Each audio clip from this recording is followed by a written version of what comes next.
Surrender finally came for General Robert E. Lee and the Confederacy he had served as a great soldier.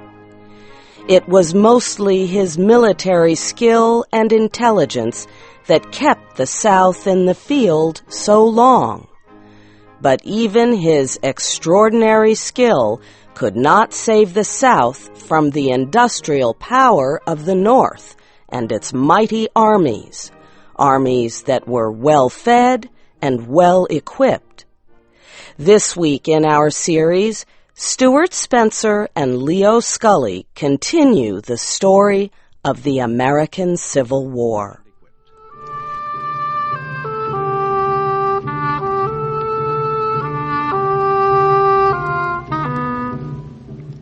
The last chapter of the bitter four-year struggle came in April 1865.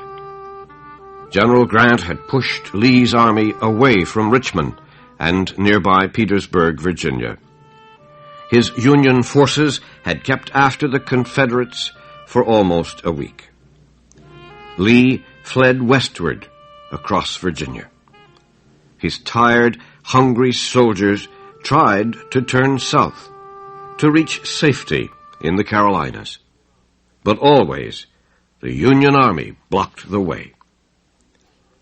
Finally, on Saturday, April 8th, Lee's army found it could flee no farther. A Union force at Appomattox Station blocked any further movement to the west. Early the next morning, Lee tried to break through the ring of Union soldiers that surrounded his army, but he failed. Nothing was left. Nothing but surrender. Lee sent a note to General Grant, asking to meet with him to discuss surrender terms. A few hours later, General Grant rode into the crossroads village of Appomattox Courthouse. General Lee was waiting for him at the home of a man named Wilmer McLean. Lee rose as Grant walked into the house. Grant did not look like a great military leader, the chief of all Union armies. He was dressed simply.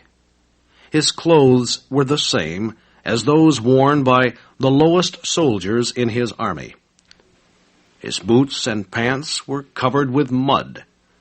His blue coat was dirty and wrinkled, but on its shoulders were the 3 gold stars of the Union's highest general.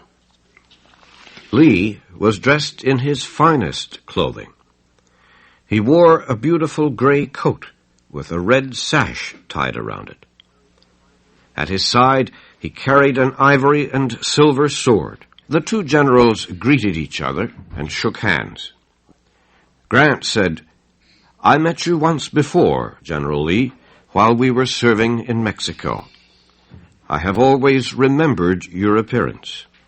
I think I would have recognized you anywhere."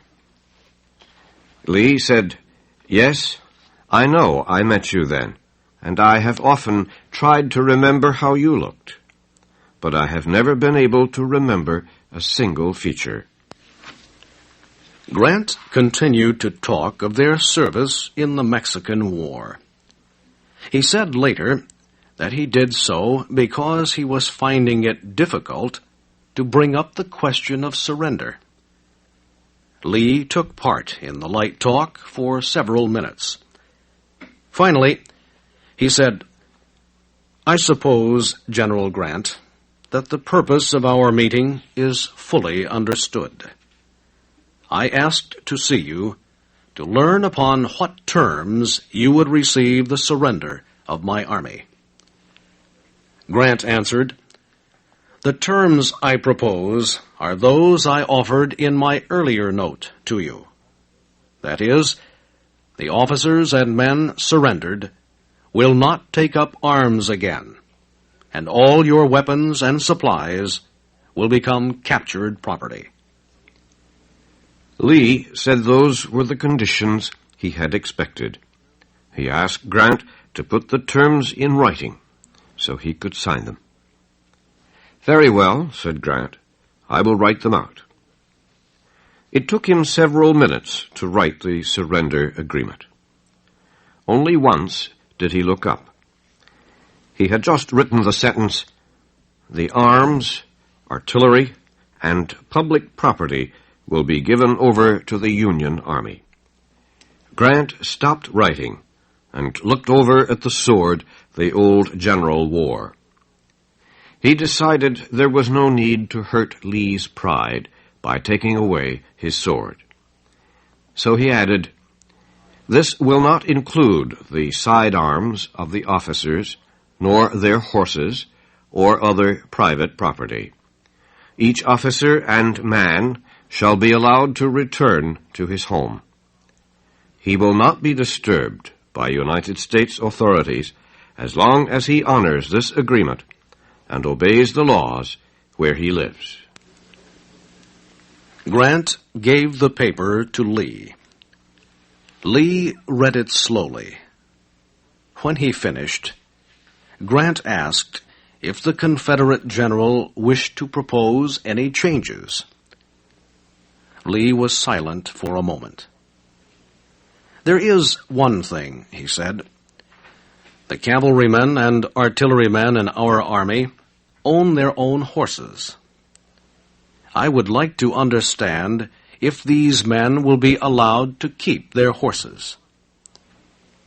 "You will find," Grant said, "that the terms as written do not allow it.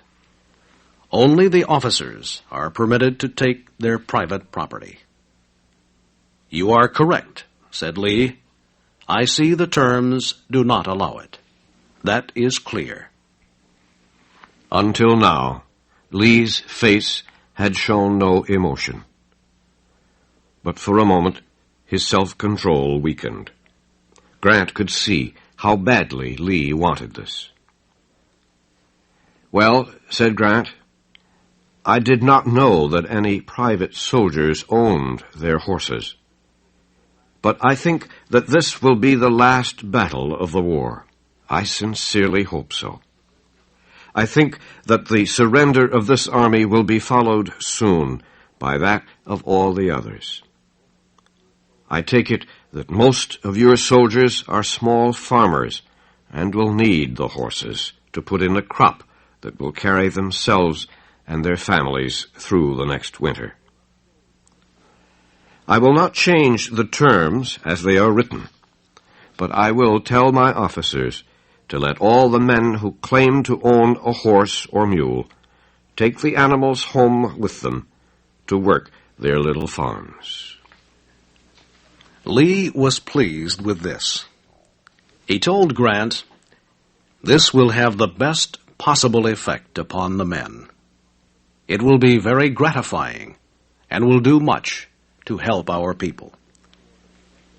While waiting for the surrender papers to be copied, Grant presented Lee to the other Union officers in the room. Lee had known some of them before the war. After a few minutes, Lee turned to Grant. He told him that his army held about 1,000 Union soldiers as war prisoners. He said that for the past few days he had no food but cracked corn to give them. He said he had nothing to give his own men to eat. Grant called in his supply officer and ordered him to feed the Confederate army.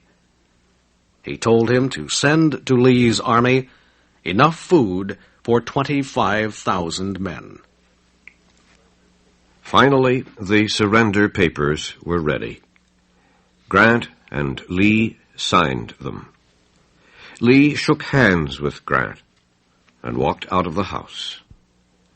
Lee got on his horse and rode slowly back to his army.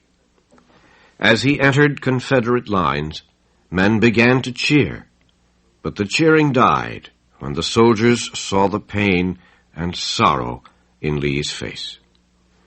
Tears filled the old man's eyes. He could not speak.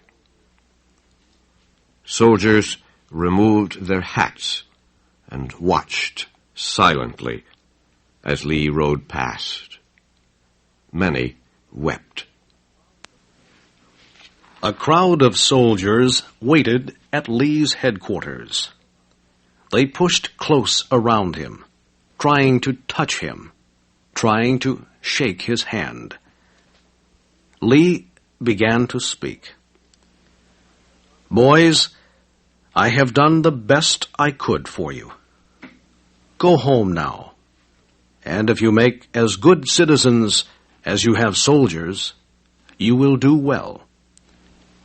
I shall always be proud of you. Goodbye, and God bless you all." From the crowd came a loud cry. "Farewell, General Lee. I wish for your sake and mine that every damned Yankee on earth was sunk 10 miles in hell." On the other side of the lines, Union soldiers began to celebrate. Artillerymen fired their guns to salute the victory over Lee. Grant heard the artillery booming and sent orders that it should stop. "The rebels are our countrymen again," he said. "We can best show our joy by refusing to celebrate their downfall." General Grant left Appomattox Courthouse to return to his headquarters a few kilometers away. Suddenly, he stopped his horse. He had forgotten to tell President Lincoln or War Secretary Stanton that Lee had surrendered. He sat down at the side of the road and wrote a telegram to Secretary Stanton. News of the surrender reached Washington late on Sunday. Most citizens in the capital did not learn of it until early the next morning. Then cannons began to boom out over the city. Crowds rushed to the White House to cheer the president. They asked Lincoln to make a victory speech. Lincoln said he had not prepared a statement. He wished to wait until the next night. He asked the people to come back then, and he would have something to say.